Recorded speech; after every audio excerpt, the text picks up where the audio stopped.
Stop. Ce n'est pas parce que ta phrase est au présent de l'indicatif en français qu'elle le sera forcément en anglais. Non. Un exemple, je voyage demain. En anglais, tu ne diras pas I travel tomorrow. Non. C'est le futur. On va utiliser le present continuous pour le futur. C'est un événement arrangé, un événement futur arrangé. En anglais, on dira I'm traveling tomorrow. I'm traveling tomorrow. Un autre exemple, il pleut depuis 2 jours. Il pleut depuis 2 jours. En anglais, on ne dira pas It rains since 2 days. Non. On va utiliser le present perfect continuous. L'action de pleuvoir a commencé dans le passé et continue dans le présent.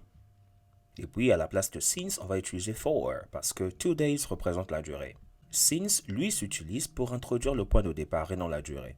Donc, en anglais, on dira It has been raining for 2 days. It has been raining for 2 days. Et en dernier exemple, c'est la première fois que je le vois. C'est la première fois que je le vois.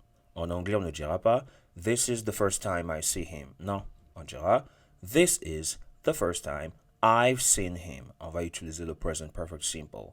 This is the first time I've seen him. Donc, ce n'est pas parce que ta phrase est au présent de l'indicatif en français qu'elle le sera forcément en anglais. C'est bon?